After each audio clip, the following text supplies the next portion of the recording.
केसरिया से मन जोगी हुआ रे, दिल झूमे देखो मतवारा हुआ रे, केसरिया से मन जोगी हुआ। हर पल मनाओ केसरी त्योहार। विमल, बोलो जुबान केसरी।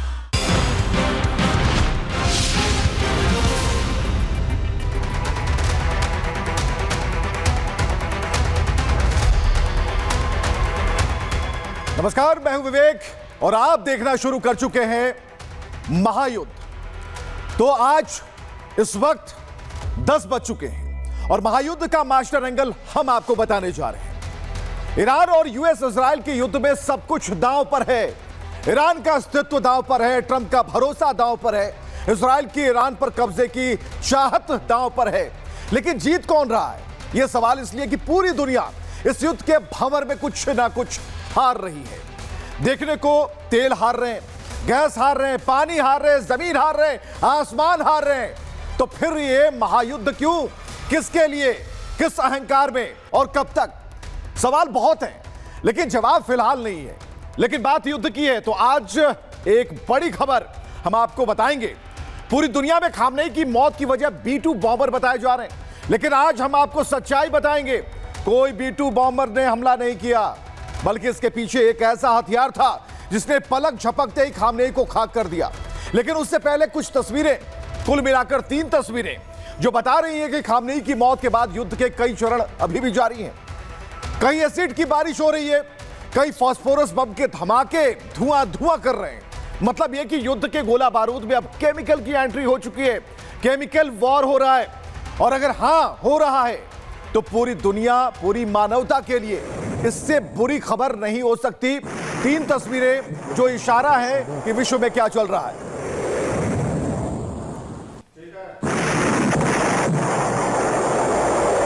चलिए, 3 तस्वीरों के बाद अब हम आपको बताने जा रहे हैं वो सच्चाई।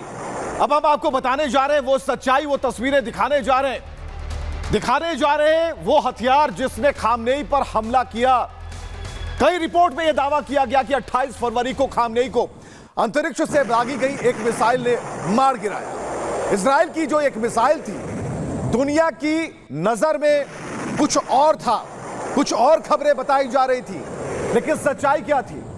सच्चाई थी सबसे घातक अचूक मिसाइलों में से एक, नाम ब्लू स्पैरो यानी नीली चिड़िया। क्या है यह मिसाइल और कैसे इसने खामनेई के किले को भेद दिया, इस पर सबसे पहले यह रिपोर्ट हम आपको दिखाते हैं।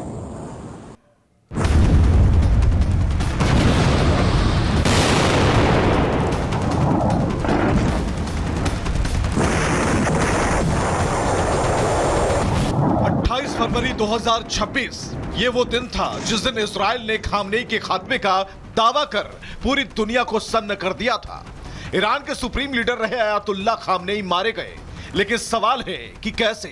क्योंकि खामनेई का गढ़ जमीन, आसमान और समंदर से होने वाले हमलों से सुरक्षा के लिए तैयार था। लेकिन इजराइल ने खामनेई के किले को भेदने के लिए अंतरिक्ष से वार किया।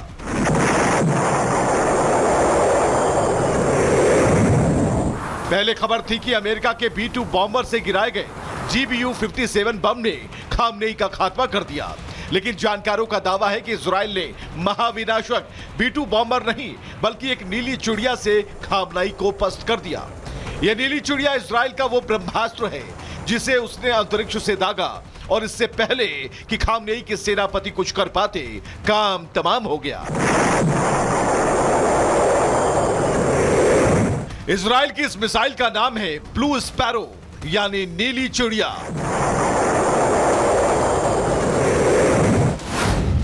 इजराइल की इस मिसाइल का वजन 1900 किलोग्राम है। इसके जरिए 2000 किलोमीटर दूर से निशाना साधा जा सकता है। यह जमीन से नहीं बल्कि F-15 जैसे लड़ाकू विमानों से दागी जाती है। हालांकि सवाल है कि ईरान बंकर बस्टर बम के लिए तैयार था, उसे एक मिसाइल ने कैसे मात दे दी? एक छोटी सी चिड़िया ने कैसे खामनेई के अभेद कवच को तोड़ डाला? तो उसका जवाब छिपा है इस मिसाइल के काम करने के तरीके में।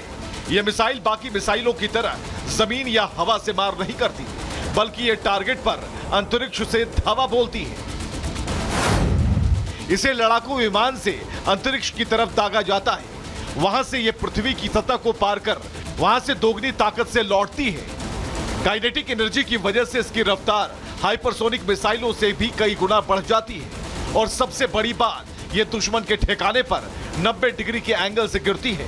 इसी वजह से दुश्मन का रेडार इसे पकड़ नहीं पाता, क्योंकि यह रेडार के ब्लाइंड स्पॉट पर गिरती है और कई गुना ताकत से गिरी यह मिसाइल जमीन के अंदर कई फीट तक मजबूत कंक्रीट के बने बंकरों को तहस नहस कर देती है।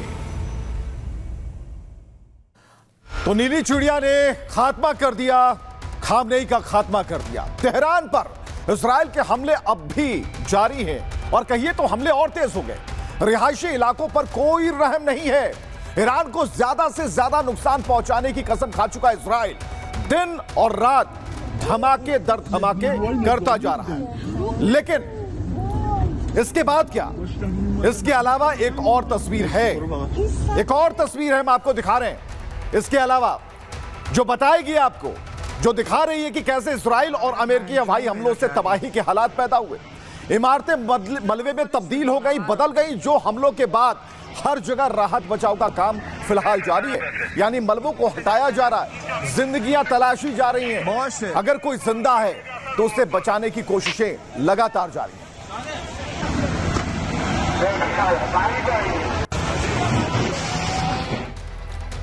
तो इधर अमेरिका और इजराइल ने केरमन शहर को निशाना बना दिया। बताया जा रहा है कि यह अटैक IRGC से जुड़े तेल स्टोरेज पर किया गया, जहां बड़ा धमाका हुआ और इस बड़ी धमाके में एक बड़ी बर्बादी हुई है। फिलहाल ये तस्वीर आप देखिए, शहर केरमन शहर, लेकिन धमाका कहां होता है? तेल पर होता है, तेल डिपो पर होता है, तेल टैंकरों पर होता है और विनाश लीला की तस्वीरें आप देख पा रहे हैं। लेकिन डोनाल्ड ट्रंप को विनाश की ये तस्वीरों में मजा आता है, उन्हें मजाक लगती है। उनकी सेना खाड़ी में जिस तरह से तबाही मचा रही है, ईरान के जहाजों को डुबो रही है, उसमें उन्हें मजा आता है। सुनिए ट्रंप का ये बयान, क्या कहते हैं वो। The Navy is gone. It's all lying at the bottom of the ocean. 46 ships. Can you believe it? In fact, I got a little upset with our people. I said, what quality of ship? Excellent, sir. Top of the line. I said, why did we just capture the ship? We could have used it. Why did we sink them? They said, it's more fun to sink them. I said, that's a... तो सुन लिया आपने, Trump क्या कह रहे हैं, मजे की बात कह रहे हैं। पूरी दुनिया जल रही है लेकिन उन्हें मजा आ रहा है, यह खुद डोनाल्ड ट्रंप का कहना है। लेकिन ईरान का दावा है कि ट्रंप धीरे धीरे इस लड़ाई में कमजोर होते जा रहे हैं। ईरान की सेना के कमांडर पहले ही ये डंके की चोट पर कह चुके हैं, अगर 6 महीने जंग लड़नी पड़ी तो ईरान तैयार है। और ईरान का आरोप है कि इसी बौखलाहट में ट्रंप ईरान के बेगुनाह लोगों को उनकी जान लेने पर उतारू हो गए। वो हमले तो कर रहे हैं लेकिन इसका ठीकरा अब दूसरों पर फोड़ रहे हैं। देखिए रिपोर्ट।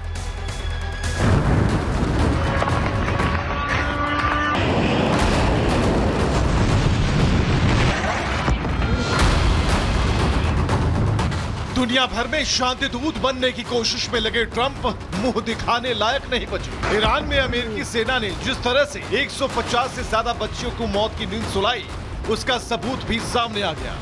टॉमहॉक मिसाइल जो अमेरिका का गुरूर है, उसी ने उन बच्चियों की कब्र खोद डाली। इस हमले ने ट्रंप की सारी दुनिया में थू थू करा, लेकिन ट्रंप है कि बाज नहीं आ रहे। उन्होंने पहले तो इस हमले के लिए ईरान को दोषी ठहराया, लेकिन टॉमहॉक का सबूत मिलते ही उनका झूठ बेनकाब हो गया। लेकिन ट्रंप ने इससे भी पल्ला झाड़ लिया। Because I just don't know enough about it. I think it's something that I was told is under investigation. But Tomahawks are used by others, as you know. Numerous other nations have Tomahawks. They buy them from us. But I will certainly, whatever the report shows, I'm willing to live with that report. The situation was very quickly approaching. Trump का कहना है कि भले ही वो हमला Tomahawk missile से हुआ हो, लेकिन उसके पीछे अमेरिका नहीं है। तो सवाल है कि ये हमला किया किसने? क्योंकि टॉमहॉक मिसाइलों की सबसे बड़ी खेप अमेरिका के पास है। इसके अलावा ब्रिटेन भी इसका बड़ा खरीदार है। ऑस्ट्रेलिया के पास भी टॉमहॉक मिसाइलें हैं और हाल ही में जापान ने भी 400 टॉमहॉक मिसाइलों का ऑर्डर दिया है। यानी ट्रंप इस हमले के लिए अब ब्रिटेन, ऑस्ट्रेलिया और जापान में किसी को दोषी बताने पर तुले हैं। अब जापान और ऑस्ट्रेलिया का तो इस जंग से कोई वास्ता नहीं, तो ले दे के सुई ब्रिटेन की तरफ घूमती है। ब्रिटेन के पीएम को कुछ दिन पहले ही ट्रंप ने ये कहते हुए हड़काया था कि वो जंग में अमेरिका का साथ नहीं दे रहा और अब टॉमहॉक के जरिए वो ब्रिटेन को इस जंग में धकेलने की जुगत में लग गए।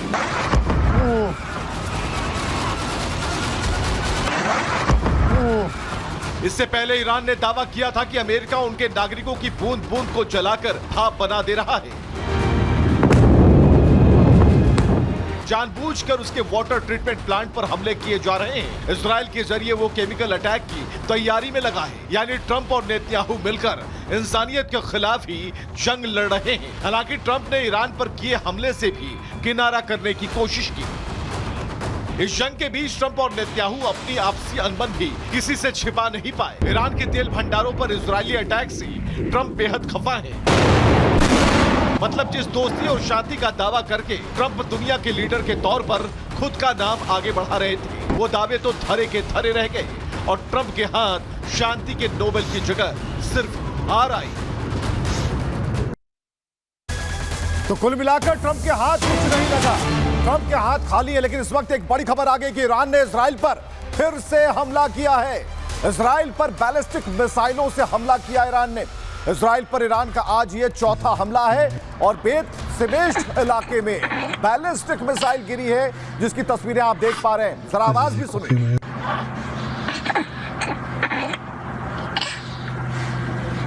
तो बेत शिमेश इजराइल में जहां पर यह मिसाइल गिरी है, वहां की ये तस्वीरें जो सुपर एक्सक्लूसिव तस्वीरें। और आज कुल 4 हमले किए गए हैं, 4 बार मिसाइल अटैक किया गया है। तो हम बात कर रहे थे कि अमेरिका की जो छटपटाहट है वो बढ़ चुकी है, लेकिन इसी छटपटाहट को भांप चुका ईरान अब बड़े बड़े दावे कर रहा है। दावा ये कि वो आधी जंग तो ऐसे ही जीत चुका है और यही दावा ट्रंप को कांटे की तरह अब चुभने लगा है। वैश्विक मंच पर जग हंसाई के बाद ईरान को कमजोर समझने की भूल करने वाला अमेरिका अब खिसियानी बिल्ली खंभा नोचे की कहावत उसके ऊपर सटीक बैठ रही है। इसी बौखलाहट में अमेरिका ईरान पर मिसाइलों की बौछार कर रहा है।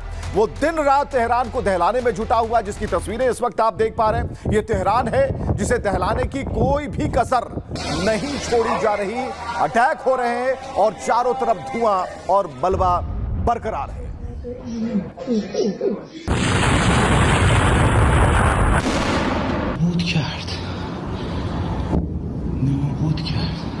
तो ये धमाके किसी परमाणु बम की तरह लगते होंगे।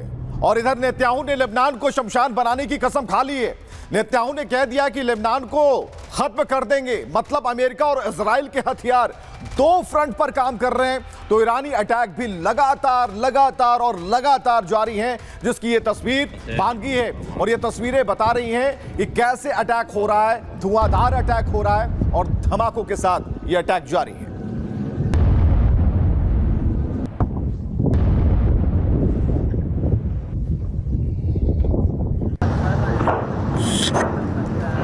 तो ये धमाके आप सुन रहे हैं, लेकिन इन सबके बीच अमेरिका ये नैरेटिव गढ़ने की कोशिश भी कर रहा है कि जो हमले हो रहे हैं वो अंत तक जंग लड़ सकता है। अमेरिकी रक्षा मंत्री बार बार ईरान को धमका रहे हैं ताकि वो हथियार डाल दे। सुनिए क्या कहते हैं। Today will be yet again our most intense day of strikes inside Iran. The most fighters, the most bombers, the most strikes. Intelligence more refined and better than ever. तो आपको कुछ और दिखाने वाले हैं हम, और आपको अब दिखाने जा रहे हैं कि क्या हो रहा है। ईरान क्या कर रहा है। ईरान अमेरिकी धमकियों के बावजूद जंग के मैदान में डटा हुआ है। युद्ध के पहले दिन अपने सुप्रीम लीडर को खोने वाले ईरान ने 11वें दिन तक हथियार नहीं छोड़े। वो लगातार लड़ते जा रहे हैं, मजबूती से लड़ते जा रहे हैं। अगर हमला हो रहा है उसके ऊपर उसका माकूल जवाब दिया जा रहा है।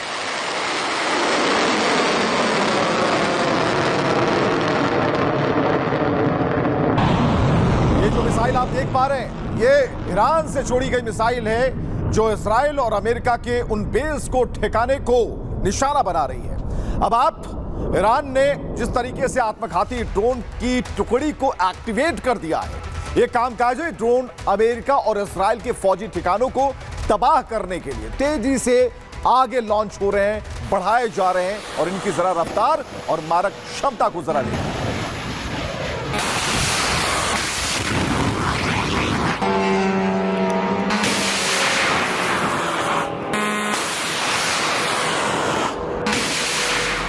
तो तस्वीरें बता रही है कि ईरान अब पहले के मुकाबले ज्यादा मजबूत दिख रहा है। और आपको आईआरजीसी कमांडर मोहसिन रेजई की बात सुनवाते हैं। उनकी बॉडी लैंग्वेज जरा देखिए, साफ बता रही है कि ईरान की तैयारी पुख्ता है, वो हवा में दावे नहीं कर रहे। ईरान का कहना है कि अमेरिका अब धीरे धीरे टूटना शुरू हो गया है। सुनिएगा।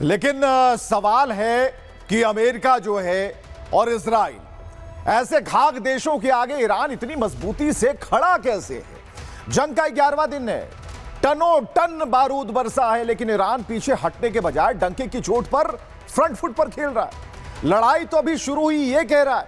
यानी ईरान को किसी ना किसी की मदद जरूर मिल रही है और यही ट्रंप की चिंता का विषय है। ट्रंप क्यों घबराए हुए हैं, देखिए रिपोर्ट।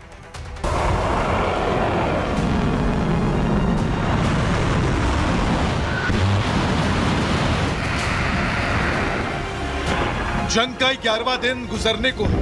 अमेरिका को उम्मीद थी कि ईरान चाहे जितना भी जोर लगा ले, वो 4 से 5 दिन में घुटनों पर आ ही जाएगा। ट्रंप को उम्मीद थी कि ईरान सीज फायर की अपील करेगा। वो बार बार ये कहते रहे कि ईरान के अधिकारी उन्हें फोन कर रहे हैं, बातचीत के लिए मना रहे हैं, लेकिन ईरान ने ट्रंप के इन दावों को कपोल कल्पना बता दिया। इसके बाद तो ट्रंप ने जब जब दावा किया, ईरान ने तब तब मिसाइलें दागी।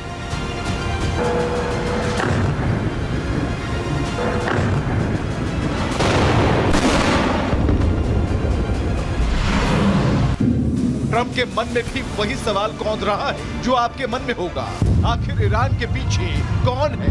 तो जवाब है चीन और रूस। रूसी विदेश मंत्री सरगेई लावरोव ने आज ही ईरान के नए सुप्रीम लीडर मुस्तफा खामनेई से फोन पर बात की। चीन मुस्तफा की ताजपोशी के तुरंत बाद ये कह चुका है कि ईरान के सुप्रीम लीडर पर हमला नहीं सहा जाएगा। यानी पिक्चर साफ है। और इसी दम पर ईरान के विदेश मंत्री अरागची ने तो टूक कहा, उनका देश अमेरिका से समझौता तो क्या, बातचीत तक नहीं करेगा। This time is different from the previous time. Last time we accepted the ceasefire, but this time is quite different, and the reason is obvious. Last time they attacked us, they made aggression against us, they killed our people, they destroyed our places, and then asked for a ceasefire, and we accepted out of good faith. हालांकि Trump अपनी अलग ही खिचड़ी पका रहे हैं। वो ये दावा कर रहे हैं कि पुतिन ईरान के साथ नहीं बल्कि उन्हीं के साथ है। We talked about that with President Putin. He was very impressed with what he saw because nobody's ever seen anything quite like it. Trump को तो मुस्तफा के नाम का ऐलान भी खासा रास नहीं आया। उन्होंने ये धमकी दी थी कि ईरान को नया सुप्रीम लीडर अमेरिका की पसंद का चुनना होगा, लेकिन मुस्तफा खामनेई के नाम तय होने के बाद ट्रंप ने फिर एक बार इशारों में सुप्रीम लीडर को किनारे लगाने की चेतावनी दे दी। बड़ी खबर इस वक्त की, इजराइल के एयर स्ट्राइक के बाद तबाही ही तबाही है। बेरूत के बाजौर इलाके में तबाही का मंजर दिखा, एक बड़ी खबर। और जरा तस्वीरें देखिए, ये बेरूत का बाजार है जहां पर अटैक के बाद की जो तस्वीरें हैं, धमाकों के बाद की जो तस्वीरें बता रही है कि सब कुछ बदल गया है। हवा में बारूद है, जमीन पर रोड़े बिखरे पड़े हैं और यह तबाही का मंजर है। और इस वक्त एक और बड़ी खबर आ गई, ईरान से हमले पर ईरानी मीडिया ने दावा कर दिया, यूएस मिसाइल के मलबे की तस्वीरें जारी कर दी हैं। टॉम हॉक मिसाइल का मलबा होने का दावा किया जा रहा है। 28 फरवरी को स्कूल पर हमला हुआ था, 150 से ज्यादा बच्चियों की मौत हुई थी, लेकिन जो मलबा मिला उसमें यूएस कोड लिखे हुए हैं और कहीं ना कहीं यूएस कोड ये बता रहे हैं कि हमला किसने किया या अमेरिका ने जो भी दावे किए वो सब झूठे हैं। लेकिन अब पूरी दुनिया का हाल जान लीजिए, तेल गैस ने हाल बेहाल कर रखा है। पाकिस्तान की हालत पतली हो गई है। मौका परस्त पाकिस्तान धोखेबाजी का तमगा लटकाकर भीख का कटोरा लेकर भीख मांग रहा है। हालात तो ऐसे हैं कि अब पाकिस्तान की अर्थव्यवस्था दम तोड़ने की कगार पर है, लेकिन उससे पहले उन तस्वीरों को दिखाते हैं जो मकसद से भटककर दुनिया को दोराहे पर ला चुकी है। तो यूएस इजराइल के हमलों में खामनेई मारे गए तो इजराइल ने इसी बहाने तेल पर हमला करना शुरू कर दिया, और यह बिल्कुल अमेरिका के मंसूबे पर हमला करने जैसा था। लेकिन मिसाइलें तेल में आग लगाती रही और लगाती रही, जिसकी तस्वीरें आप देख पा रहे हैं।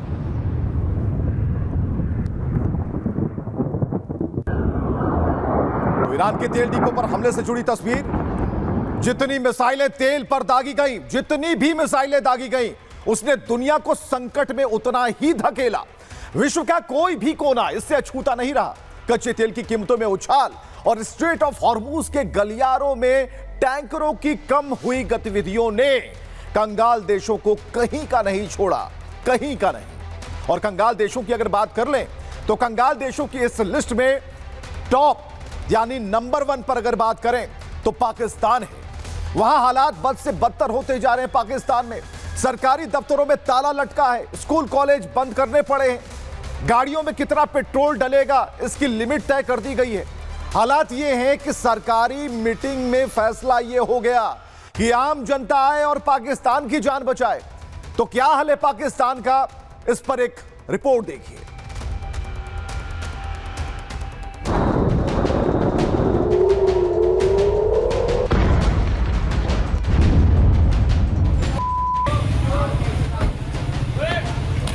कराची, लाहौर, इस्लामाबाद, पाकिस्तान के सभी शहरों का हाल बदस्तूर ऐसा ही है।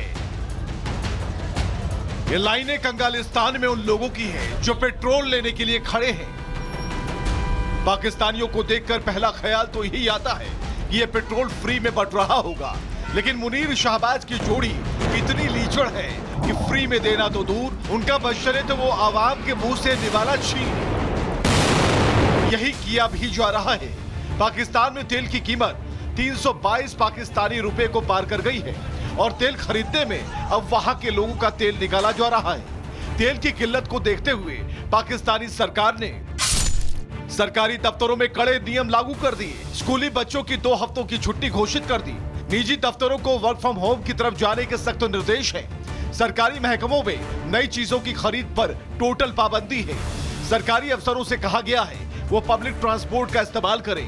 जनता से कहा है कि वो रमजान का जश्न ना मनाएं और नेताओं से कह दिया है कि वो विदेश यात्राएं ना करें, क्योंकि इन सब में सरकारी तेल लगता है और वहां सरकार की हालत इतनी खराब है कि सब निचोड़ कर भी चुल्लू भर तेल नहीं जुटा पा रहे। आइंदा 2 माह के लिए सरकारी महकमों की गाड़ियों को मिलने वाले तेल में 50% फिल फॉर कटौती की जा रही है। 2, आइंदा 2 माह के लिए तमाम सरकारी महकमों की 60% गाड़ियों को बंद किया जा रहा है। वैश्विक बाजार में तेल की बढ़ती कीमत ने पाकिस्तान को पैरालाइज कर दिया है। शहबाज शरीफ मीटिंग पर मीटिंग कर रहे हैं क्योंकि जिन देशों से भीख लेने के प्लान थे अब वहां तक पहुंचना भी मुश्किल हो गया। हवाई यात्रियों के लिए तेल जो नहीं बचा, ऐसे में आवाम पर चाबुक चलाने के अलावा और क्या रास्ता हो सकता है।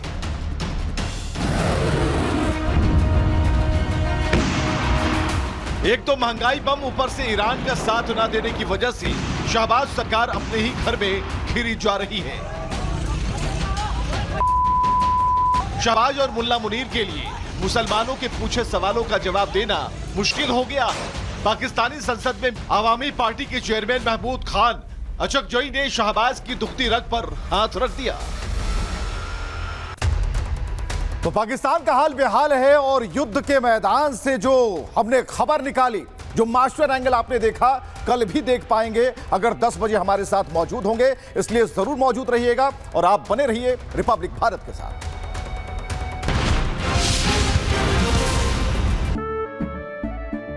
केसरिया से मन जोगी हुआ रे, दिल झूमे देखो मतवारा हुआ रे। केसरिया से मन जोगी हुआ। हर पल मनाओ केसरी त्योहार। विमल, बोलो जुबान केसरी।